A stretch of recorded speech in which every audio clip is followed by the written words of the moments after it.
Shalom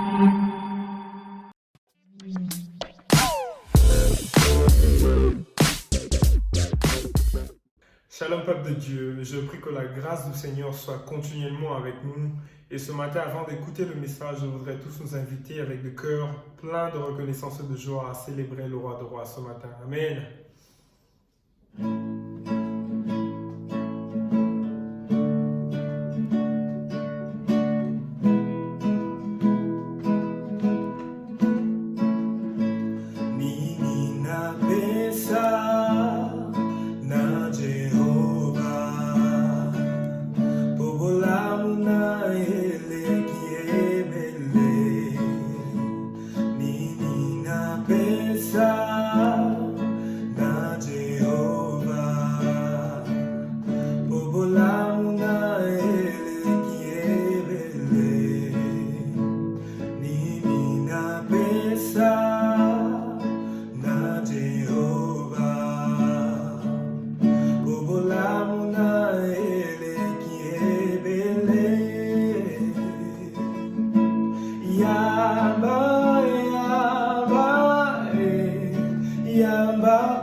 Amen. Bonjour frères et sœurs. Aujourd'hui, c'est un moment formidable, un grand jour aujourd'hui, un jour mémorable où le monde entier est en train de célébrer la fête de Noël.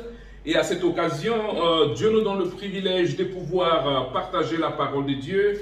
Et sans plus tarder, frères et sœurs, je voulais tout d'abord vous souhaiter joyeux Noël et vous demander vraiment de célébrer cette fête avec la pensée de Dieu et de comprendre pourquoi notre Seigneur Jésus est venu sur cette terre. Mais sans plus tarder, baissons la tête et prions, frères et sœurs. Père éternel, nous te disons infiniment merci pour ton amour et ta bonté, Père. Merci pour le privilège que tu nous accordes ce matin de nous retrouver autour de ta parole, Seigneur. Nous savons que ta parole est la vérité, ta parole change et nous transforme.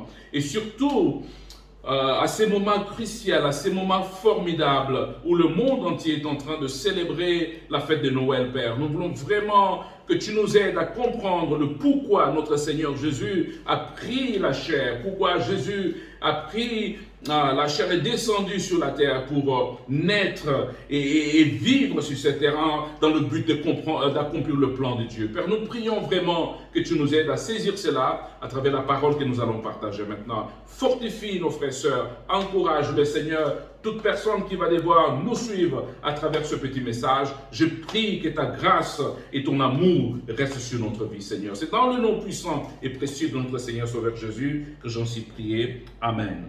Alors, sans plus tarder, allons-y rapidement dans l'évangile selon Luc.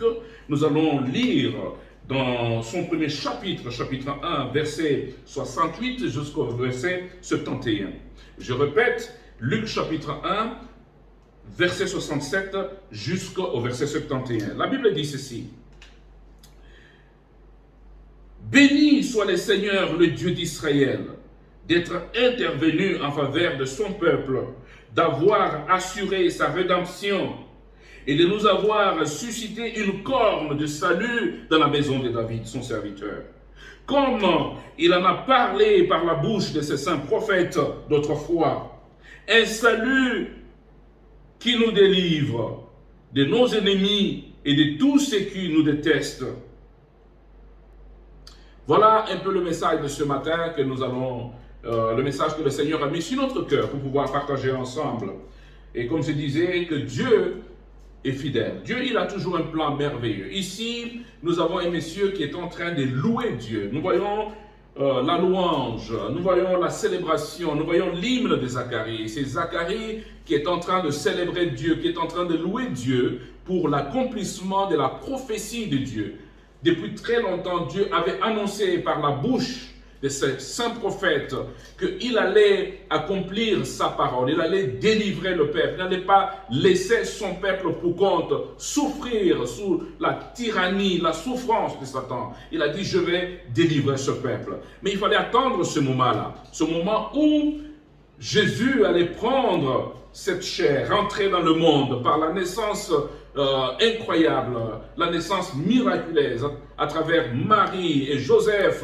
Jésus rentrait dans ce monde pour pouvoir accomplir le plan de Dieu. Mais voilà un homme qui loue le Seigneur pour l'accomplissement de ce plan, c'est Zacharie. Un peu comme nous aujourd'hui, frères et sœurs, nous sommes en train de célébrer cette fête de Noël aujourd'hui. Nous sommes très contents du fait que Jésus est né, Jésus est arrivé. Mais c'est toujours formidable de comprendre pourquoi est-ce que Jésus est arrivé. Voilà le but de mon message ce matin, c'est de pouvoir montrer aux frères et sœurs, à travers la joie de Zacharie, regarde ce qu'il dit, il dit, béni soit le Seigneur, Dieu qui a visité son peuple, Dieu qui a racheté son peuple. Ça c'est une parole qui touche, de voir qu'il comprend que Dieu nous a visités. L'arrivée de Jésus-Christ, c'est une grande visitation. Frères et sœurs, nous étions dans le désespoir, nous étions dans la souffrance, nous étions sans issue, on ne savait même pas qu'est-ce nous allons faire pour sortir de cette bourbier, de cette difficulté, de cette tyrannie de l'ennemi. Mais voilà, Dieu décide de nous rendre visite par l'arrivée de son Fils Jésus-Christ. Et ça, c'est incroyable. Il ne vient pas simplement nous rendre visite, mais il a une mission. La mission, c'est de payer le prix, nous racheter. C'est ce qu'il dit que je loue le Seigneur du fait que Dieu a visité son peuple. Dieu a décidé de mettre en action son plan de rachat, le plan de nous délivrer. Ça, c'est très important. Et même quand on fait cette fête-là, nous devons comprendre que Jésus est venu. C'est une grande visitation de Dieu. Et que Jésus est venu, c'est pour nous racheter. Et même quand nous célébrons la fête, nous sentons que Dieu a eu pitié de nous. Dieu a pensé à nous. Dieu nous a soutenus. Dieu veut nous aider. Dieu veut nous délivrer, frères et sœurs. C'est très important de comprendre cela. Quand Zacharie loue Dieu, il comprend. Il comprend qu'est-ce que Dieu a pu réaliser. Et j'aimerais que nous ayons en esprit la même pensée qu'avait Zacharie quand je dis que Dieu a suscité une corne du salut. Une corne du salut dans la maison de David. Ça c'est clair, il avait promis que le Rédempteur, c'est lui qui devrait nous délivrer, c'est lui qui devait nous racheter, devrait venir de cette postérité-là. Il devait venir de la maison de David. Dieu a réalisé son plan et aujourd'hui nous sommes très contents de voir l'accomplissement de la main de Dieu. Et de l'accomplissement de sa parole, parce que Dieu n'est pas un homme pour mentir. Dieu ne se répand pas. Ce qu'il dit, c'est ce qu'il fait. Il avait promis qu'il allait nous délivrer. Aujourd'hui, nous sommes en train de voir, nous avons vu comment Dieu a travaillé, comment Dieu a réalisé son plan. Alors, notre problème maintenant, c'est de comprendre ce qu'il a fait, c'est que Dieu nous a envoyé un sauveur. À chaque fois que nous fêtons la Noël, nous devons comprendre que la Noël, c'est l'arrivée du sauveur. C'est l'arrivée de notre Sauveur, c'est l'arrivée de Jésus. C'est lui qui avait une mission incroyable. Et sa mission, c'était quoi? C'était de nous délivrer. C'était de nous racheter de nos ennemis. Le problème que nous avons aujourd'hui, c'est que l'homme ne sait même pas qui est son ennemi. Aujourd'hui, il y a des prédications que les gens prêchent, et à gauche, à droite, et ainsi de suite. Il y a des gens qui pensent que mon ennemi, peut-être c'est mon père, mon ennemi c'est ma mère, mon ennemi c'est mon frère, c'est ma soeur, c'est ma tante, c'est mon grand-père, c'est ma grand-mère. Mais écoutez, la Bible nous définit réellement la mission de Jésus. Jésus est venu nous délivrer de nos ennemis. Et je voulais vraiment parler aujourd'hui en toute simplicité et montrer aux frères et sœurs qui est vraiment mon ennemi. Qui est notre ennemi? qui sont ces ennemis-là pour qui Jésus est venu nous délivrer. Jésus est venu nous délivrer de la puissance, nous délivrer de la puissance. D'abord, le premier ennemi que nous avons, c'est Satan. Et ça doit être clair dans notre tête. Le premier ennemi, c'est Satan. Jésus est venu vraiment nous délivrer de la puissance de Satan. Satan est contre nous. Satan veut nous détruire. Satan veut nous voir pas prospérer. Satan ne veut pas nous voir vraiment ressembler à Dieu parce que Dieu nous a créés à être comme lui. Mais l'ennemi de Dieu, Satan, il est devenu, par ricochet, notre ennemi. Il fait tout pour que nous n'arrivons pas à atteindre le but pour lequel Dieu nous a placés sur cette terre. Mais Jésus, quand il arrive, il a une mission de voir que nous sommes l'œuvre de Dieu. Dieu nous a créés à son image. Dieu nous a créés avec une mission. Dieu nous a créés avec un but à atteindre. Alors Jésus arrive avec une décision de nous laisser accomplir cela. Comme l'ennemi est en train de bloquer, de nous empêcher à réaliser le pourquoi Dieu nous a mis sur la terre. Jésus décide, écoutez, je viens au secours de ce peuple. Voilà pourquoi Zacharie pouvait célébrer Dieu, parce que lui voyait déjà la victoire. La victoire sur Satan. Vous voyez que Jésus est arrivé, enfin, la parole de Dieu va se réaliser. Mais regardons ce que la Bible dit. Si nous partons dans le livre des Colossiens plutôt, Colossiens chapitre 2, verset 14 jusqu'au verset 15, dit ceci. Colossiens chapitre 2, verset 14 jusqu'au verset 15, dit ceci. Il a effacé l'acte rédigé contre nous, en vertu de prescriptions légales, acte qui nous était contraire. Il a enlevé en les clouant à la croix. Il a dépouillé les principautés et les autorités. Il les a publiquement livrés en spectacle, en les entraînant dans son triomphe. Amen. Voilà ce que la Bible dit ici. La Bible nous dit clairement ici ce que Jésus a pu faire. Beaucoup de personnes ne comprennent pas. Aujourd'hui, nous sentons toujours que nous sommes rédevables à Satan. Nous pensons que Satan devrait toujours prendre le dessus sur nous. Satan devrait nous commander, Satan devrait nous téléguider. Mais la Bible nous dit clairement que Jésus a accompli sa mission. Qu'est-ce qu'il a fait? Il a dépouillé les autorités. Jésus a détruit la puissance satanique. Les autorités, les principautés, l'acte qui nous condamnait, j'aime cette phrase. Nous étions des personnes vouées à la destruction. Nous étions déjà des gens condamnés déjà. Mais quand Jésus arrive, il prend cet acte qui nous condamnait déjà, il déchire ça. Il cloue ça à la croix. Et Jésus livre en spectacle les principautés, les autorités, les démons. Il leur montre qu'ils n'ont pas le pouvoir sur nous. Du coup, notre premier ennemi est vraiment anéanti. Mais vous savez, faut-il encore savoir que cet ennemi-là n'a plus le pouvoir sur nous. Parce que beaucoup de gens vivent aujourd'hui, c'est comme si nous sommes rédevables à Satan. C'est comme si Satan qui doit nous commander. Ce n'est pas lui qui nous commande. Nous avons l'autorité, le pouvoir de refuser ce qu'il nous demande de faire. Mais malheureusement, beaucoup pensent que nous sommes encore rédevables à Satan. Satan peut nous dire d'aller faire ceci, d'aller faire cela, d'aller commettre tel péché, d'aller faire cela. Non. Nous pouvons lui dire non, je ne vais pas le faire. Je t'ai délivré à un grand prix. Mon Seigneur m'a délivré. Je ne suis plus rédevable à Satan. Et vous savez, la grande liberté qu'elles n'ont pu savoir, c'est de reconnaître qui il est.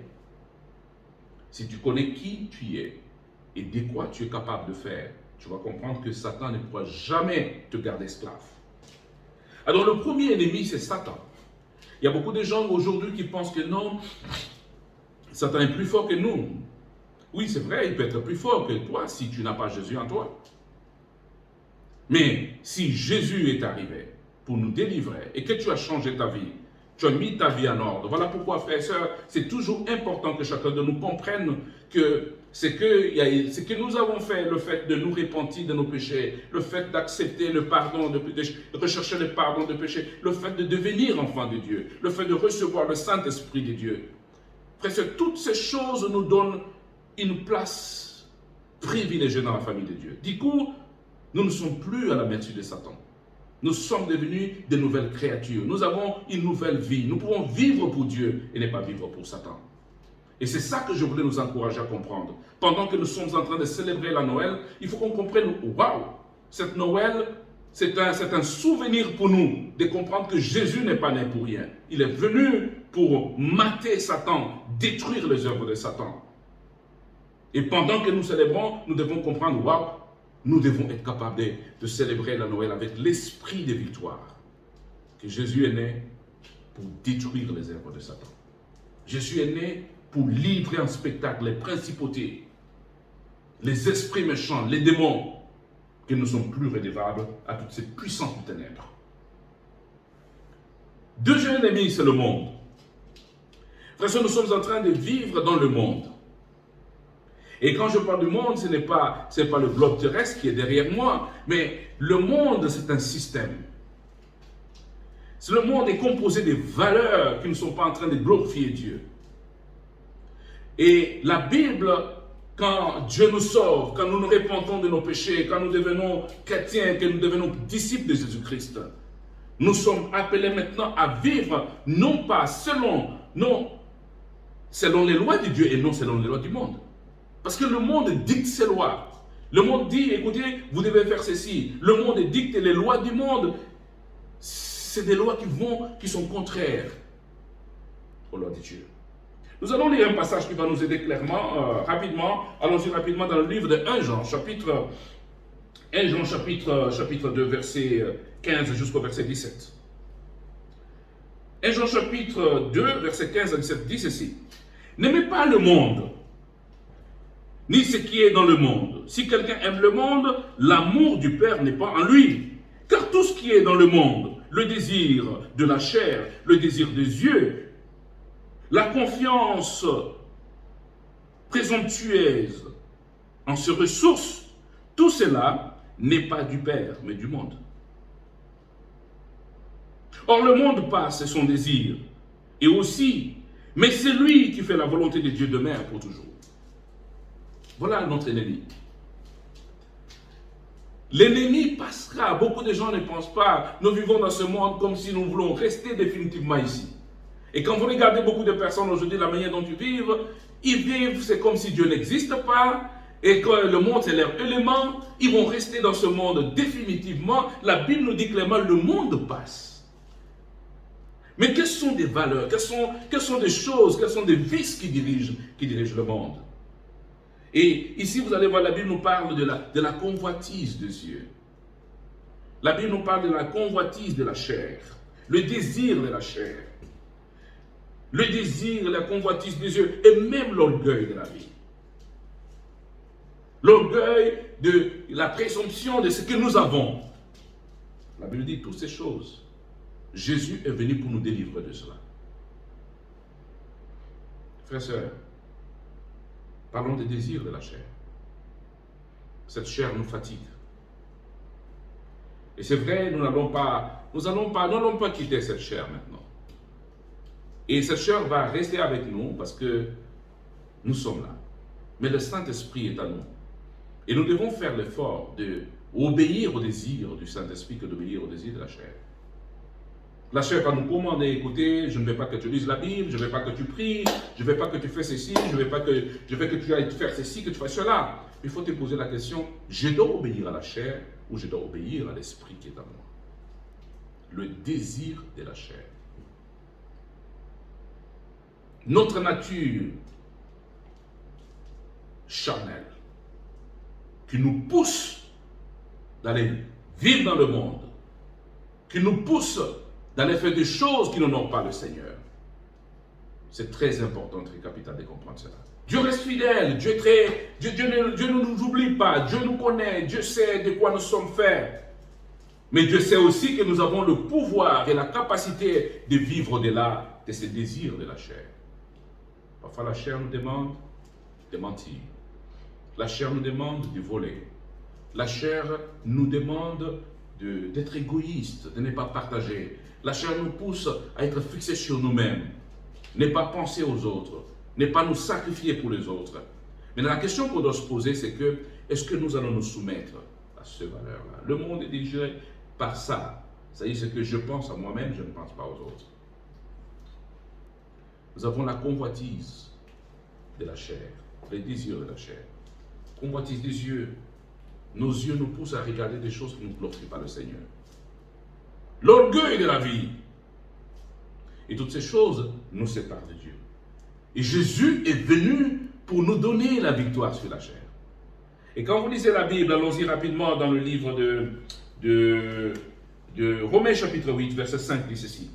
Romains chapitre 8, verset 5 dit, « En effet, ceux qui sont sous l'emprise de la chair s'accordent aux tendances de la chair, tandis que ceux qui sont sous l'emprise de l'esprit s'accordent aux tendances de l'esprit. Or, la chair tend vers la mort et l'esprit tend vers la vie et la paix. Car la chair tend à s'ériger en ennemi contre Dieu parce qu'elle ne se soumet pas à la loi de Dieu. Elle est même incapable.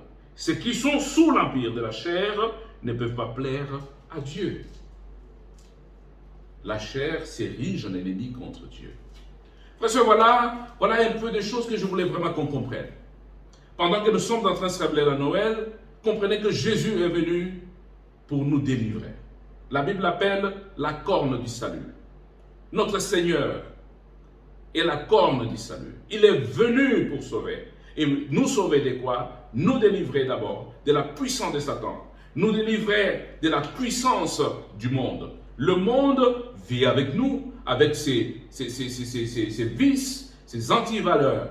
Mais nous vivons dans ce monde, mais ne vivons pas comme si nous appartenions au monde. Nous sommes que des passagers sur la terre. Nous sommes des citoyens d'une autre nation, et notre nation est céleste. Nous sommes en partance pour le ciel. Vivons comme des hommes et des femmes qui comprennent très bien que nous n'allons pas rester sur la terre et nous sommes des passages. Ne vivons pas comme des hommes et des femmes qui pensent que nous allons rester définitivement ici. Le temps est très court et nous devons toujours savoir que le Seigneur vient bientôt. Il va venir nous chercher, il va venir nous prendre. Mais pendant même que nous célébrons, nous passons ces moments formidables de la Noël, j'aimerais vraiment que nous comprenions pourquoi le Seigneur est arrivé. Ne le faisons pas comme tout le monde qui pense que c'est simplement une fête. Nous allons manger, nous allons boire, nous allons faire tout ce que nous sommes en train de faire. Mais nous devons faire cela avec la pensée que le Seigneur est venu nous délivrer. Nous n'avons pas besoin de vivre comme les gens du monde, comme tout le monde le fait. Mais nous devons le faire avec la pensée spirituelle. Frères et sœurs, nous allons nous protéger. Nous sommes en train de traverser des moments très difficiles dans le monde entier avec la pandémie. J'aimerais qu'on sache que le Seigneur est notre consolateur. Il y a ceux qui sont tombés malades, il y a ceux qui sont en train de se remettre. Il y a ceux qui sont convalescents aujourd'hui. Ma prière, c'est que la bonne nouvelle de notre Seigneur qui est arrivé nous fortifie encore davantage.